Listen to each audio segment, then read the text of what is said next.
사회 국무회의입니다. 대통령께서 개선안과 함께 모두 말씀을 하시겠습니다. 네, 제34회 국무회의를 시작하겠습니다.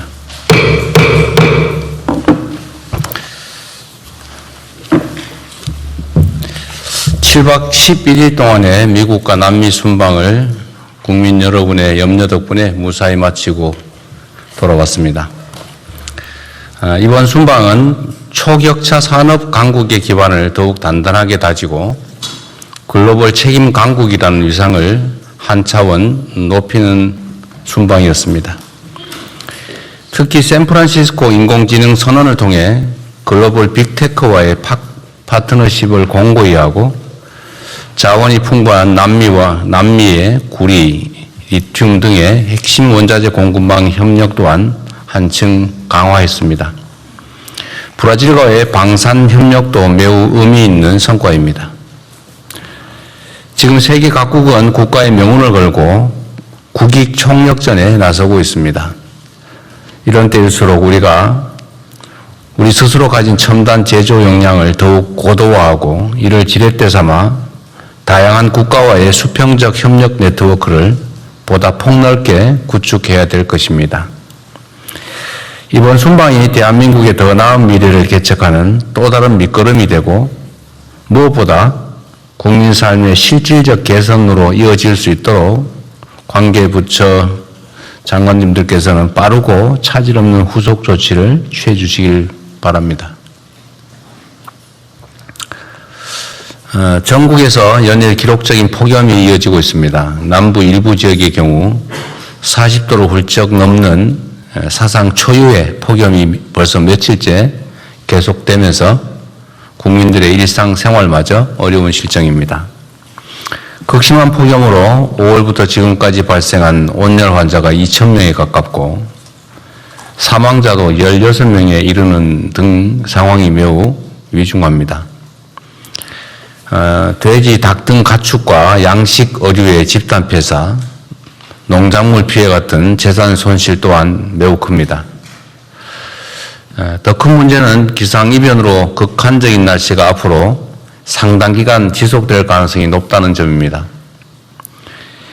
현 상황을 국가 재난사태로 보고 국민 삶을 보호하기 위해서 총력을 기울여 필요한 조치를 빠르고 빈틈없이 추진해 주시기 바랍니다. 무엇보다 시급한 일은 국민의 생명을 지키는 것입니다.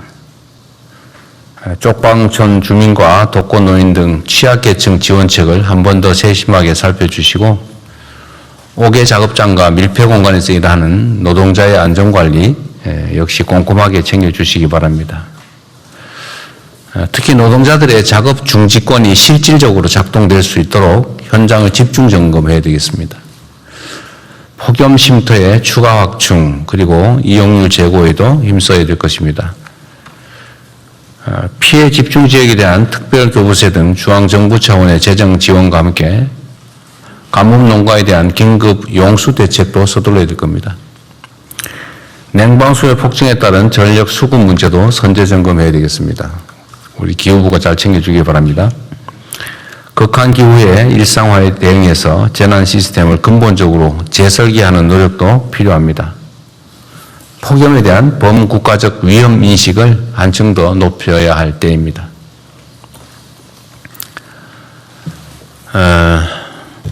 수사 기소 분리를 규정한 개정 형사소송법이 국회에서 의결됐습니다. 이를 두고 많은 논란과 의견들이 있습니다. 이 법률안이 위헌, 집행불능, 국익위배, 행정부 고유관 침해 등 국회 입법권을 부정할 만큼 심각한 상황이라고 보기는 어렵습니다. 거부권 행사라고 하는 게 의견이 다르다고 할 수 있는 것은 아니고 상권 분리 원칙에 따라서 상대의 권한 행사 자체가 상권 분립에 위배이 된다, 헌정 질서에 위반된다라고 해야 상대의 권능을 부정할 수 있다는 게 어쨌든 헌법학계 의견이기 때문에 지금 상태로는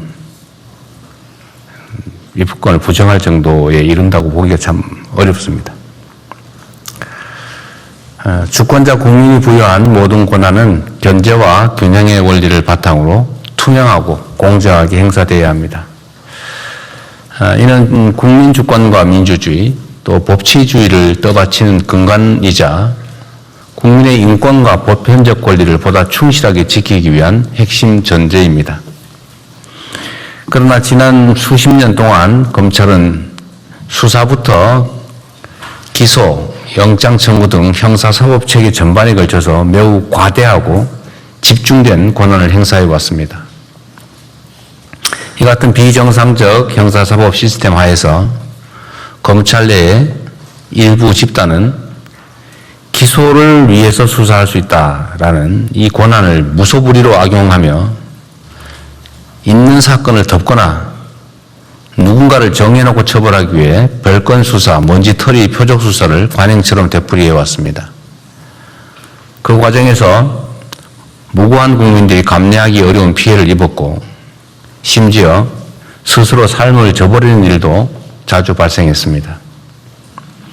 또한 묵묵히 자신의 직무를 충실히 수행한 대다수 검사들까지 정치검찰이라는 오명을 뒤집어 써야 했습니다. 수사기소 분리는 이러한 비정상적 형사사법 시스템을 정상화하는 첫 출발입니다. 국민의 삶을 더욱 안정적으로 지키기 위해 모든 권력기관은 예외 없이 국민의 통제 아래 두겠다라는 사필 규정의 필연적 조치입니다.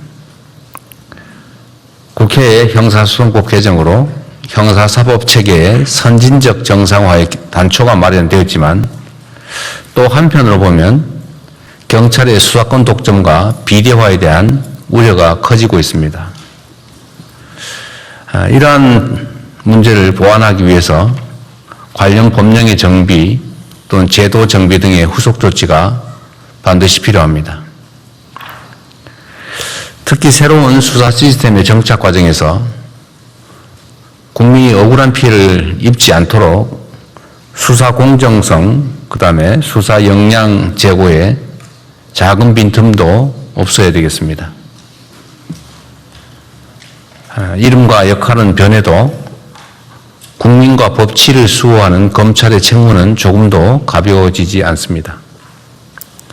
검찰은 대표적인 공익의 대표자인 만큼 인권 수호자로서의 책임을 보다 충실히 수행해 국민 모두의 검찰로 거듭나기 바랍니다. 민중의 지팡이인 경찰 역시 뼈를 깎는 자세로 내부 비리 근절과 피해자의 실질적 보호, 민주적 통제 강화에 총력 매진함으로써 믿음직한 국민의 경찰로 거듭나기 바랍니다. 개혁은 가죽을 벗긴다라는 의미입니다. 한 번의 제도 변경으로 쉽게 종결되는 그런 개혁은 세상 어디에도 없습니다. 국민의 눈높이에서 원래 취지대로 변경된 시스템이 제대로 작동하는지 세심하게 점검하고 부족하거나 잘못된 부분이 있다면 신속하고 과감하게 그리고 철저히 보완하도록 하겠습니다. 이상입니다.